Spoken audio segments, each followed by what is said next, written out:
Luquette because it's maybe one of the most poignant and important sets of the weekend.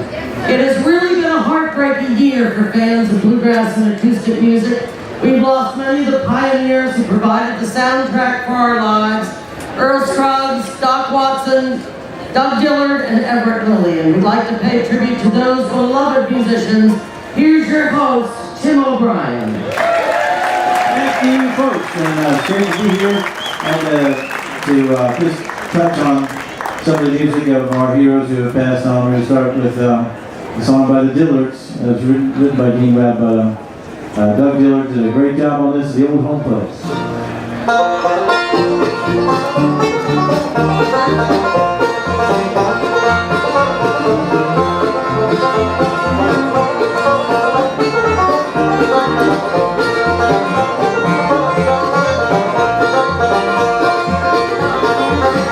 It's been 10 long years since I left my home in the hollow where I was born, where the cool fall nights made the wood slow rise and the fox hunter blows its horn. I fell in love with a girl from the town. I thought that you would be true, so I went away to Charlottesville, working some little round. Oh, what have you done to your old home place? Why did they tear it down? And why did I leave my plow in the field and look for a job in the town?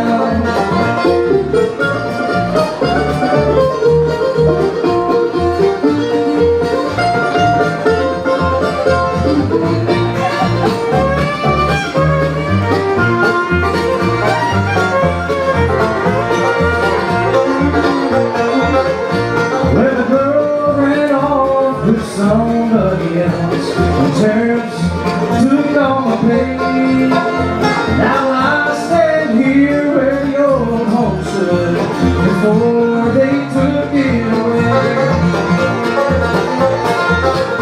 Now the geese fly south and the cold wind roars as I stand here laying my head. I lost my love and lost my home, and now I wish I was dead. Oh, what have you done to the old home place? Why did they tear it down? And why did I leave my plow in the field and look for a job in the town? Wait a second.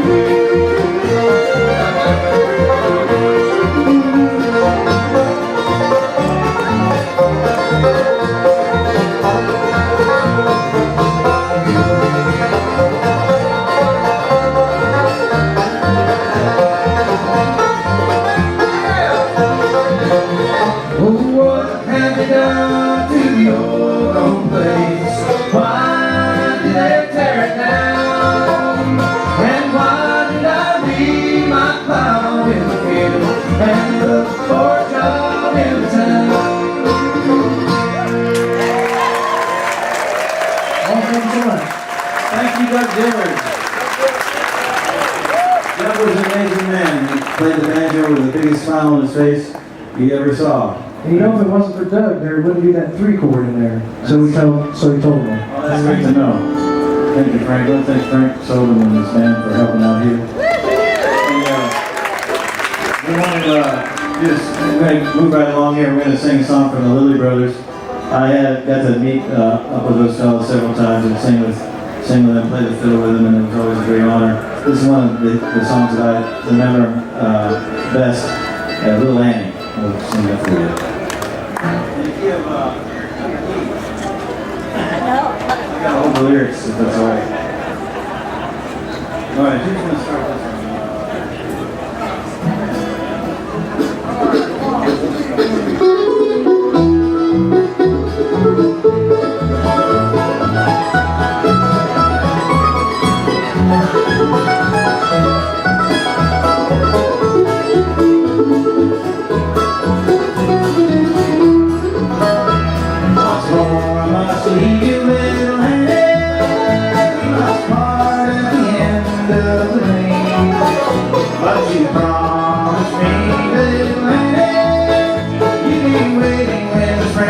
comes again. When the springtime comes to the mountain, and the wildflowers scattered on the plain, I will watch for the leaves to return to the trees. I'll be waiting when the springtime comes again.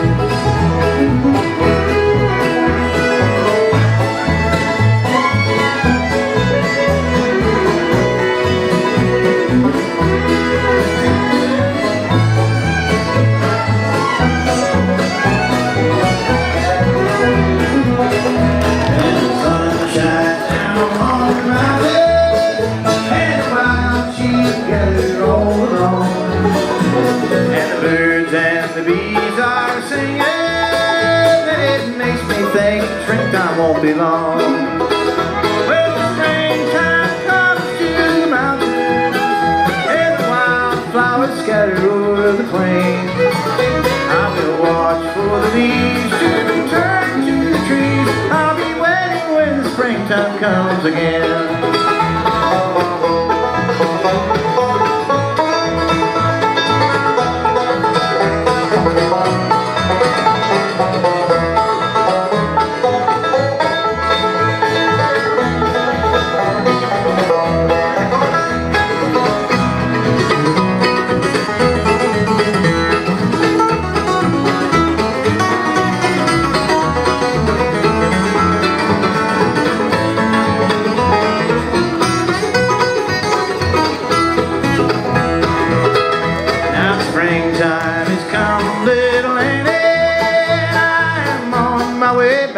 To the lane, for you promised me, little lady, you'll be waiting when the springtime comes again.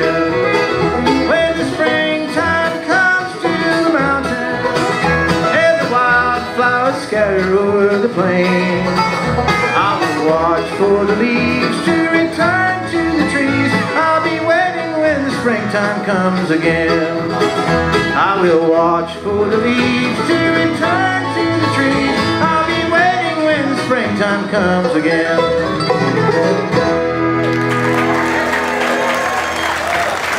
We want to call Aoife O'Donovan up to help sing the next song. Here she is. She's in the back there signing autographs, you know. Did it already. It has been a heavy year, lots of losses in bluegrass. Hopefully there's some good young talent that were born in the wake of the folks that left. We'll find out soon enough, I'm sure. But it's a great tradition we walk in, and we can't forget the ones that went before us. For me, the heaviest one of the group here is Doc Watson, and he was the guy I listened to and really studied and studied that Deep River Blues until I thought I almost had it. Then I'd go listen to him again, and I realized that I got a long way to go, and I'm still that way. We're going to do one of the few songs that Doc is responsible for writing. He wrote with his lovely wife, Rosalie, who survives him. She doesn't surprise him. She survives him. Yeah, right? You gotta remember that. We had a rehearsal backstage, but I just have to remember how it went. Doc always wanted to be known as a regular guy, a good upstanding guy. He didn't want to be known as the great Doc Watson. In fact, he had him change the plaque on his statue down in Boone as they put it up. It said the great Doc Watson. He said, just put Doc Watson, a man of the people, or something like that. And they did change it. And he started out, singing on the street and selling pencils, and he got his wife Rosalie there. He told me that she came up and asked if she could hold his hand. He said that'd be fine. And asked if she could walk with him. He said that'd be just sweet. And so she went back and told her mother she was going to marry that man someday. And a year later, they were married. She was 17 years old. And anyway, this is a song they wrote together, My Long Journey.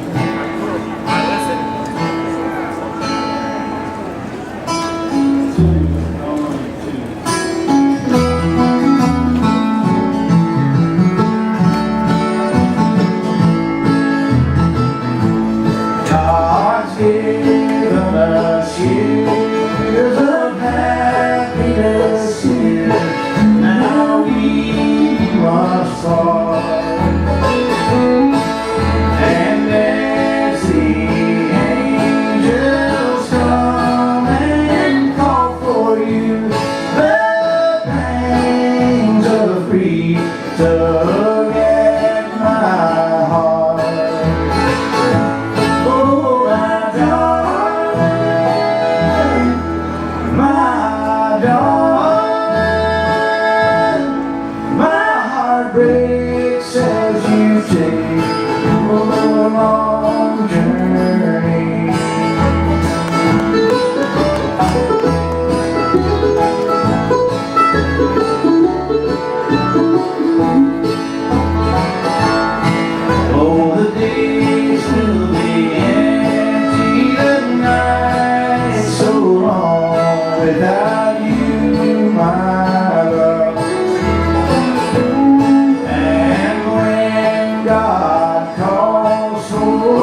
to talk about Earl Scruggs.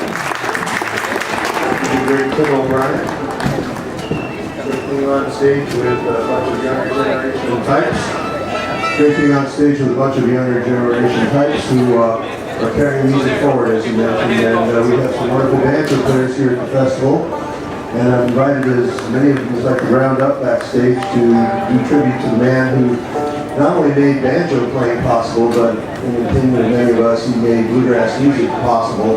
Not because he invented it, but he got together with the guy who started the Bluegrass Boys and in 1945 turned bluegrass into a special rocket-powered thing thanks to the three-finger banjo roll that he developed. There were people before him who knew how to play the three-finger style, including his older brother, but when Earl was young, he decided he really wanted to do it a certain way with a smoothness and attack and power that had never been done before. And the math is complicated. It's eight notes every 2 beats played by 3 fingers on 5 strings, and that doesn't work so obviously. But he made it work, and he also had the most amazing timing and attack and everything else you can imagine. And he created a repertoire of banjo tunes that is unequaled. There's no other banjo players contributed as much as Earl Scruggs just to what people play when a banjo tune gets called. So what I've done is asked Sammy Shelor to come forward. Sammy, Banjo Player of the Year a whole bunch of times. Winner of the Steve Martin Banjo Prize. He knows how to pick like that. And Mike Munford, one of the best ever, right up on stage today. I'm going to get one and pick some banjo, I hope. Somebody will play bass when he's doing his banjo. Do you have a banjo to play it? I don't know. And who's that over there in the far corner? Zack Mongan from the Dixie V-Liners is here. Can we get Ryan Cavanaugh? I heard that he's around, and if he is, we should get up there too. And I know you. Isn't your name Moan or something like that? No, Noam. No, I got it backwards. Noam Pikelny is here too. So what we're going to do is play a whole bunch of tunes in the G at the same speed, but each of the banjo players is going to surprise everybody, including the backup band, by what tune they're going to play. So, Noam, would you like to kick it off at about 140 beats a minute? So we'll keep it at that speed pretty much. And then we're going to finish with You Can Imagine What. All together, the banjos, and there's going to be only banjo breaks. Not the way Earl would have done it, but that's how we're going to do it to contribute to the great Earl Scruggs.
Doc Watson, Everett, Lilly, Dillard, Hazel Dickens, all the greats that have created this great world of bluegrass whose shoulders we stand on.